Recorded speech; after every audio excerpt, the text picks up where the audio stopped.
Hello everyone, स्वागत है आप सभी का सुदेश क्लासेस में। तो हम पढ़ रहे थे क्लास 9th के साइंस का चैप्टर नंबर 2 और उसका ये हमारा है आज का लेक्चर नंबर 4। तो आज हम टॉपिक डिस्कस करेंगे how can we separate a mixture of salt and camphor. Salt और कैम्फर को अगर आपस में मिक्स हो गए हैं तो उनको हम सेपरेट कैसे करेंगे। तो हमारा आंसर रहेगा by the method of sublimation. किससे सेपरेट करेंगे हम, कौन सा मेथड यूज करेंगे, सब्लिमेशन का। ठीक है, तो एक बार फटाफट से जान लेते हैं कि सब्लिमेशन होती क्या है। सब्लिमेशन होती है कि एक सब्सटेंस को जब हम हीट करें, ठीक है, कोई सॉलिड सब्सटेंस है उसको जब हम हीट करें तो वो लिक्विड में कन्वर्ट होने की बजाय सीधा वेपर्स में कन्वर्ट हो जाए, सीधा वो गैसियस स्टेज में आ जाए, तो उसको हम कहते हैं उस प्रोसेस को सब्लिमेशन। ठीक है, जैसे कि यहाँ पे हमें क्या लेना है, एक तो हमने लिया सोल्ट और दूसरा कैम्फर है। ठीक है, सोल्ट तो क्या है, एक नॉन सब्लिमेबल सब्सटेंस है। नॉन सब्लिमेबल सब्सटेंस क्यों, क्योंकि अगर हम सोल्ट को हीट करेंगे तो पहले वो लिक्विड स्टेट में आएगा, उसके बाद चांसेस है कि वो भाप बनकर उड़े या ना उड़े, जो भी है। ऐसा नहीं होगा कि सीधा ही हमने सोल्ट को हीट किया और वो जो है भाप बनकर उड़ गया। ठीक है, ऐसा कुछ नहीं होगा। तो सोल्ट हमारा क्या है, नॉन सब्लिमेबल सब्सटेंस है।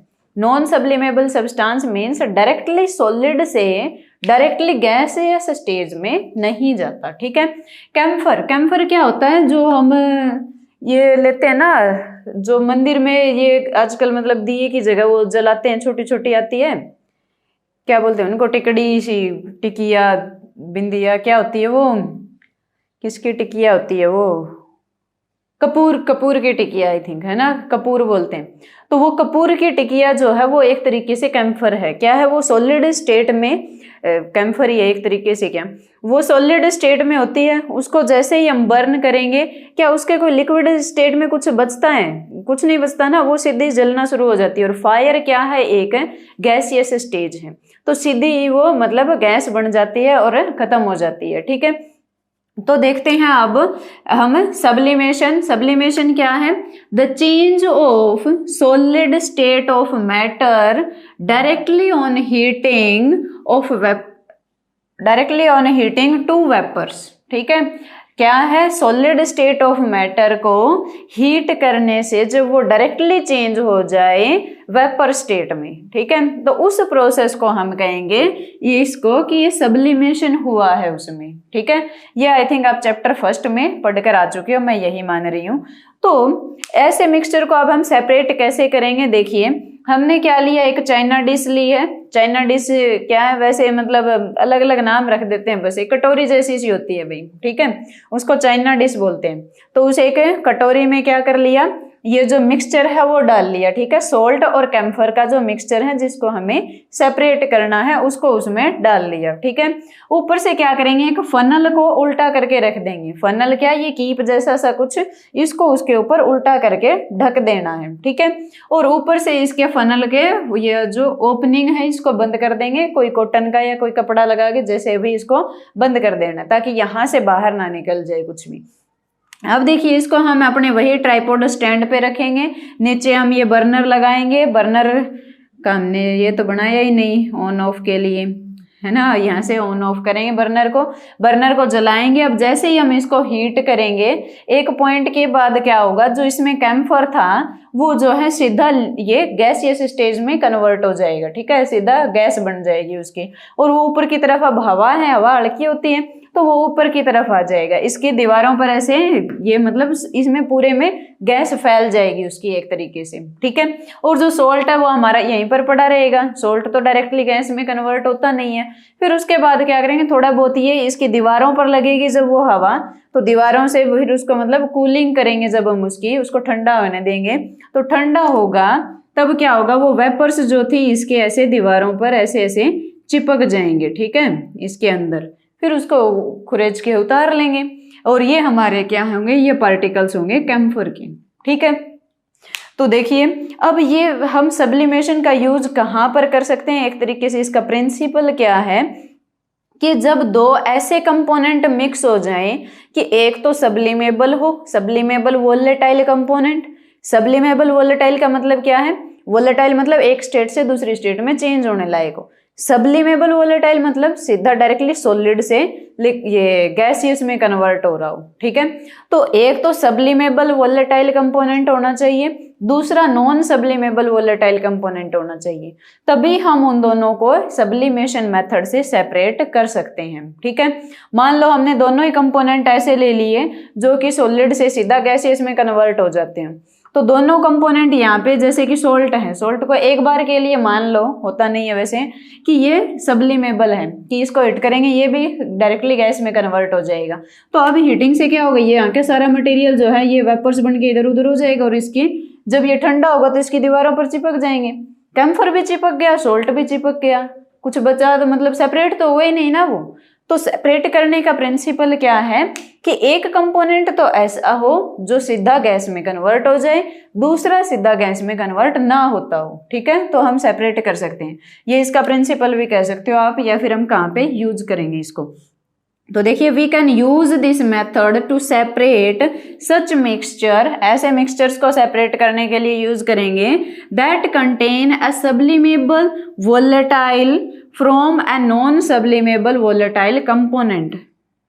सब्लिमेबल वोलेटाइल कंपोनेंट लिख लेना भी आगे, ठीक है, जिसके अंदर एक सब्लिमेबल वोलेटाइल कंपोनेंट हो और दूसरा जो है नॉन सब्लिमेबल वोलेटाइल, ये नॉन वोलेटाइल हो जाएगा वो कंपोनेंट हो, ठीक है। तो ये था हमारा सब्लिमेशन, और अब आगे हम देखते हैं क्रोमेटोग्राफी। तो देखिए हमारा next topic is the dye in black ink is single colour. क्या जो ब्लैक इंक में जो डाई होती है, मतलब ब्लैक कलर की जो डाई निकलेगी, क्या वो एक ही कलर है? हमने, आपको याद होगा, एक मतलब स्टार्टिंग में जो सेपरेशन ऑफ मिक्सचर में एक देखा था, हमें वो डाई को सेपरेट करना था ब्लू या ब्लैक इंक से, वो हमने किया था by the process of evaporation. उसमें क्या था, सोलवेंट जो था, जो कि उसमें वाटर था, जब उसको हीट करेंगे तो वो वाटर जो है वो भाप बनकर उड़ जाता है, और जो कलर्ड कंपोनेंट है वो बच जाता है, यानी ब्लैक या ब्लू जो भी कलर की हमने डाई ली थी। तो अब हमें बताना है कि क्या ब्लैक इंक जो है उसमें जो डाई है क्या उसमें एक ही कलर होता है? तो आंसर आएगा नो। जो ब्लैक कलर बनता है वो 2-3 और कलर्स को मिलाकर बनता है, ठीक है। तो अब ये ब्लैक कलर बनाने के लिए जो 2-3 कलर्स और मिलाए गए हैं उनको हम कैसे अलग कर सकते हैं, ठीक है। तो वो देखेंगे आज हम कि जो 2-3 कलर उसमें मिक्स्ड हैं उनको अलग करने का तरीका क्या है हमारे पास, पेपर क्रोमेटोग्राफी। कैसे सेपरेट कर सकते हैं हम उनको, बाय यूजिंग पेपर क्रोमेटोग्राफी। अब ये पेपर क्रोमेटोग्राफी क्या है, एक पहले ये देख लेते हैं एक्सपेरिमेंट कैसे करना है। वैसे पेपर क्रोमेटोग्राफी के लिए एक अलग से पेपर आता है, मतलब एक अलग से कागज सा होता है, लेकिन हम इसको ट्राई कर सकते हैं बाय यूजिंग टिश्यू पेपर, या फिर हम फिल्टर पेपर का यूज करके हम इसको ट्राई कर सकते हैं। तो बेसिकली हमें करना क्या है कि जो भी हमारा टिश्यू पेपर या फिल्टर पेपर हम लेंगे उसकी एक स्ट्रिप ले लेनी है हमें। उसमें क्या करना है, जैसे कि ऐसे हमने ये स्ट्रिप ले ली, तो इस पे नीचे से 3-4 सेंटीमीटर छोड़कर हमें क्या करना है, जो भी इंक का हमें टेस्ट करना है, ठीक है। जिस भी इंक में हमें पता लगाना है कि इसमें कितने कलर कंपोनेंट्स और हैं, तो उसका एक डॉट हम यहाँ पे लगा देंगे, एक थोड़ी सी ड्रॉप जो है, थोड़ी सी इंक जो है उस पे लगा देंगे पेपर पे, ठीक है। फिर उस पेपर को क्या करना है, जस्ट एक कंटेनर लेंगे, उसके अंदर उस पेपर को डाल देंगे। आप कर सकते हो, इसको घर पे भी ट्राई कर सकते हो। मान लो आपने कांच का गिलास लिया, उसके अंदर उस पेपर को मतलब ऊपर से होल्ड किए रखना है, लटका देना है, ठीक है, अनडिस्टर्ब छोड़ना भी उसको। तो किसी हेल्प की, मतलब कोई लकड़ी वगैरह की हेल्प से उसको टांग देना उस पे।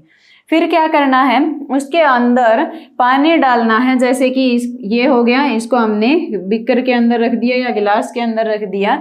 इसमें इस डॉट तक पानी नहीं आना चाहिए, ये थोड़ा सा डिप हो जाए, मान लो इतना हमने इसके अंदर पानी डाल दिया, ठीक है। अब क्या होगा, जो ये पेपर है इसमें पानी धीरे धीरे ऊपर की तरफ जाएगा, ये है पानी का कैपिलरी एक्शन, ठीक है। ग्रेविटी की वजह से नीचे जाना चाहिए, लेकिन पानी क्या होगा, ऊपर की तरफ जाएगा, पेपर में ऊपर चढ़ेगा, और ऊपर से ये पेपर ऐसे गीला होता चला जाएगा ना। ये तो आपको समझ में आ रहा है, ऊपर पानी जो है पेपर में चढ़ता जाएगा और पेपर जो है गीला होता चला जाएगा। तो अब ये जो पानी ऊपर जा रहा है ये इस इंक से पास होकर जाएगा, ठीक है। अब इस इंक में क्या होगा, मान लो 2-3 कलर के कंपोनेंट हैं, तो उन दोनों तीनों कलर्स कंपोनेंट्स की क्या होगी, सोल्यूबिलिटी अलग अलग होगी। सोल्यूबिलिटी अलग अलग होने का मतलब क्या है, एक तो ऐसा होगा जो बिल्कुल बहुत ही जल्दी बड़ी आसानी से मिक्स हो जाता है, सोल्यूबिलिटी मतलब उसकी ज्यादा है। दूसरा कंपोनेंट ऐसा होगा कि थोड़ा सा कम मिक्स हुआ होगा, तो उसकी सोल्यूबिलिटी कम हो सकता है। तीसरा कंपोनेंट उसकी सोल्यूबिलिटी और भी कम हो कि उसको मिक्स करने में और भी ज़्यादा दिक्कत आ रही हो। जैसे कि आप जब शिकंजी बनाते हो तो नमक को मिक्स करना आसान है पानी में, है ना, आसानी से मिक्स हो जाता है नमक। जबकि शुगर को मिक्स करते हो, चीनी मिक्स करते हो, तब थोड़ी सी मुश्किल होती है। क्यों? क्योंकि नमक की सोल्यूबिलिटी जो है वो ज़्यादा है, वो इजीली उन पानी के पार्टिकल्स के साथ इजीली मूव करता है, घुल जाता है उनके अंदर। तो अब इसमें भी क्या होगा, जो अलग अलग कंपोनेंट्स है जिसकी सोल्यूबिलिटी सबसे ज्यादा होगी, मतलब जो इजीली मिक्स हो गया होगा, वो क्या करेगा, इसके साथ जल्दी जल्दी पानी के साथ ही ऊपर चढ़ेगा, क्योंकि वो उसके अंदर पूरी तरीके से मिक्स हो जाएगा और जल्दी जल्दी ऊपर की तरफ जाएगा। जिसकी सोल्यूबिलिटी थोड़ी सी कम होगी, मिक्स तो वो भी हुआ है उसके अंदर, सोल्यूबल तो वो भी है, लेकिन वो क्या होगा, उसके साथ इतना फास्टली ऊपर नहीं जाएगा, वो थोड़ा सा धीरे धीरे नीचे जाएगा, ऊपर जाएगा। ठीक है। जिसकी सोल्यूबिलिटी और भी कम है वो और भी स्लो जाएगा, मतलब जिसकी सोल्यूबिलिटी ज्यादा है वो फास्टर रेट उसका जल्दी होगा, वो फटाफट से ऊपर चढ़ जाएगा। जिसकी सोल्यूबिलिटी थोड़ी सी कम है वो थोड़ी स्पीड उसकी और कम हो जाएगी।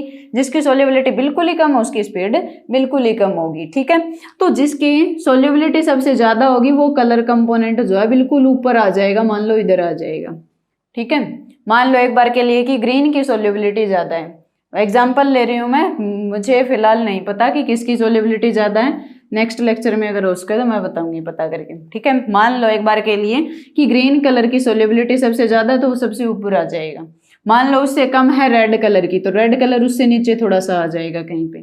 ठीक है। मान लो उससे कम है येलो कलर की, येलो कलर उससे भी नीचे आ जाएगा कहीं पे।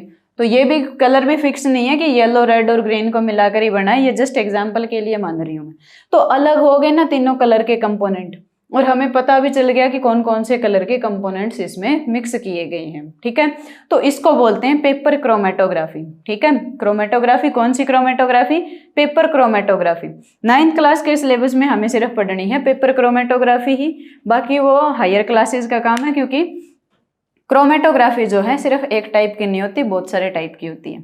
अब देखिए इसमें क्या है, क्रोमेटोग्राफी की टेक्निक क्या है, इसका प्रिंसिपल क्या है। प्रिंसिपल देखो सीधा सा समझ में आ रहा है। अगर सबकी सोल्यूबिलिटी मान लो बराबर ही हो जाए, ठीक है, मान लो जितनी सोल्यूबिलिटी रेड कलर की है उतनी सोल्यूबिलिटी ग्रीन कलर की हो जाए, तो क्या ये ऊपर नीचे आएंगे? नहीं आएंगे, ये तो सेम स्पीड से जाएंगे। सेम स्पीड से जाएंगे तो दोनों एक साथ ही यहाँ पे हो जाएंगे इकट्ठे, तो उससे तो फिर सेपरेट हो ही नहीं पाए। मतलब क्या है, कंडीशन क्या है कि सोल्यूबिलिटी अलग अलग होनी चाहिए। सोल्यूबिलिटी अलग अलग होगी तभी हम पेपर क्रोमेटोग्राफी का यूज करके अलग अलग कंपोनेंट्स को अलग कर सकते हैं, अदरवाइज नहीं हो पाएंगे। ठीक है। अगर सोल्यूबिलिटी सबकी सेम ही होगी तो सबकी स्पीड सेम होगी और सेम लेवल पर जाकर वो रुक जाएंगे, तो वहां पे हमें कुछ पता नहीं चलेगा। तो अब देखिए पेपर क्रोमेटोग्राफी क्या है। Paper chromatography is a technique used to separate those solutes of a mixture that are soluble in the same solvent। हाँ, एक ही सॉल्वेंट में 2-3 मिक्सचर ये सोल्यूट जो मिक्स कर दिए जाएं। जैसे कि शिकंजी बनाते हो तो उसमें भी क्या होता है, एक ही सॉल्वेंट है, पानी में ही नमक चीनी मिक्स कर दिया हमने, 2 सोल्यूट मिक्स कर दिए। ठीक है। तो वैसे ही जब एक ही सॉल्वेंट में 2-3 सोल्यूट मिक्स हो तो उसको सेपरेट करने की टेक्निक है, लेकिन उन सोल्यूट्स की जो सोल्यूबिलिटी है वो डिफरेंट होनी चाहिए, अलग अलग होगी सोल्यूबिलिटी तभी सेपरेट हो पाएंगी। ठीक है। तो ये इसका प्रिंसिपल में भी लिख सकते हो। प्रिंसिपल क्या है इसका, बेस्ड है ये सोल्यूबिलिटी पे, सोल्यूबिलिटी डिफरेंट होनी चाहिए। तो अब देखिए the component rises faster which has higher solubility, जिसकी सोल्यूबिलिटी ज्यादा होगी वो पानी के साथ ही फटाफट से ऊपर चला जाएगा। ठीक है।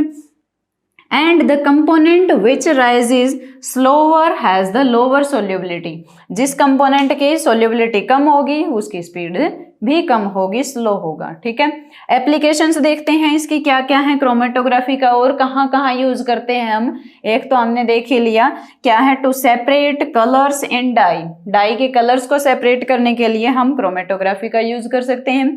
दूसरा to separate drugs from the blood, blood से ड्रग्स को सेपरेट करने के लिए हम कर सकते हैं। ये फोरेंसिक लैब में भी हो सकता है, कई बार हमें टेस्टिंग करनी होती है कि ब्लड में क्या क्या है, तो हम ड्रग्स को सेपरेट करने के लिए इस टेक्निक का यूज कर सकते हैं। हाँ, अब आप भी बन सकते हो डॉक्टर सालुखी, ठीक है।